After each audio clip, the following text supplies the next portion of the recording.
I'm Sharma Jain from Department of English, Section B. Here I'm going to tell about the learning disabilities and children with special needs. Learning disability. Learning disability is a neurological condition where a child faces difficulties doing the basic functions such as reading, writing, listening, speaking, solving numerical, and they won't be able to think logically. So this affects the brain to send, receive and take information. So the cause of these difficulty is mainly dysfunction in the language area of the brain. So this learning disability, children or those they suffer from serious learning disability. Children they exhibit their natural inferior qualities and capacities in terms of learning or understanding in comparison to the normal children of their age or class. The learning disabled is nothing but a sort of helplessness they felt by the sufferer in accordance with the academic performance. Definition of learning disability.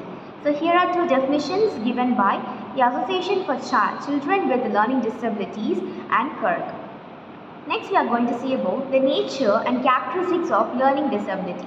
So there are some certain important characteristics of learning disabled children. They are the learning disabled children, they essentially suffer from serious learning problems, and they are usually manifested by significant difficulties like reading, writing and maths ability and social skills, and they may exhibit symptoms of being overactive. Then most of them they may suffer from emotional problems and they demonstrate signs of anxiety, moodiness or ups and downs in their behavior, and they cannot be apparent in their physical behavior and in IQ scores, but they may have a robust body, good vision and everything will be correct. But there is certain learning disability. They face lots of problems in their daily life, and they can use for learning characteristics. Their responsibilities like they won't be having lack of motivation, they will be inattention, they are unable to generalize, and there will be lack of adequate ability in problem solving. So the causes for learning disability. The factors which cause learning disability are genetic and hereditary factors, organic factors and environmental factors. So genetic factors which come from generation to generation like emotional impulses, and the organic factor is due to minimal brain dysfunction, so premature birth or a cerebral hemorrhage, and the cerebral disease is due to high fever or head injury when the child is in the fetus form. And environmental factors, it's like physical, social, cultural and psychological, which have traits as cause of learning disabilities. So there are certain types of learning disability like dyslexia, dyscalculia, dysgraphia, dyspraxia, dysphasia or aphasia, and auditory and visual processing abilities. So dyslexia comes under reading difficulty, dyscalculia, diminished arithmetic ability, writing difficulty in dysgraphia, and dyspraxia, a certain coordination between difference in mind and motor skills, and dysphasia, language difficulty, and auditory and visual processing difficulties like sensory disabilities. So we are going to see in detail about it. Dyslexia. So dyslexia and people with dyslexia, they face problems in reading, like they hesitate and they read with a lot of effort. So reading is a challenging task in them. So they fail to comprehend the meaning. They won't be able to read properly.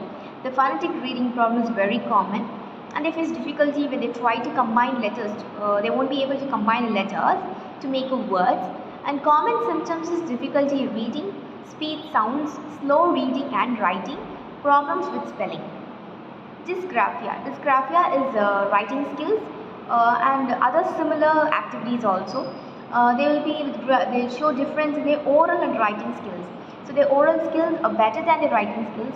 They will be just confused with the letters like B, D, P, Q, N, U, and difficulty in forming letters while writing, and they won't be able to express themselves.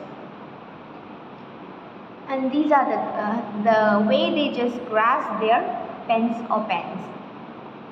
Dyscalculia. Dyscalculia, from the word calculia, we could identify it as the maths. So it's associated with the math skills. So even basic maths is done incorrectly and slow by learners with this disability. And these learners, they fail to understand the sequence, the steps. So simple arithmetic problems also they won't be able to gain in their brain. They generally forget the steps of sequence suggested by the teacher, the problem, symbols and other such concepts. Dyspraxia. So dyspraxia is disorder associated with the motor nerve control, and the child faces difficulty in coordinating the various fine motor skills. So it affects the outcome of work done in the classroom. Difficulty in creating clear communication between the body and the brain, and they won't be able to hold the pencil, so they will be having a difficulty and which requires hand and eye coordination. Dysphasia, which is also called aphasia, so it's associated with difficulties of language and communication skills. So here a child faces problems in spoken language and sounds and words. So such children, they fail to communicate the correct version of their understanding of what they want to convey. So they have language learning disorder in which they find it hard to understand words, meanings, and they will be not able to follow directions and so on. Then children with special needs. So children with special needs can be classified into two, like physically challenged and mentally retarded people. So physically challenged, can say the children with physical disabilities, they have locomotor problems, or like it's related to muscles and joints of the body, which affect the mobility of the limbs and extremities. The students with such impairment, they find difficulty in attempting those learning activities which needs a physical movement. So though they possess learning capability similar to other children, they may have some specific problems in learning. Mentally retarded children, mentally challenged, earlier it was called as mentally challenged, and later it gave the name as mentally retarded children or exceptional children. So the performance of the student with low mental ability is less than the performance of the normal students, and they may not have any physical problem, but they are poorly adjusted in the classroom. They'll be having some problems in their dysfunction in the brain, so that they won't be able to grasp everything easily. So the low mental ability student, they display poor academic achievement will be there, and they forget what he or she has learned, and they after a short time is inattentive, and they get within a short time they get distracted, and they show too much reliance on presentation of concrete objects, and they seek immediate reward, and they display fear of failure will be there, and they have self-image, poor self-image is there. Thank you.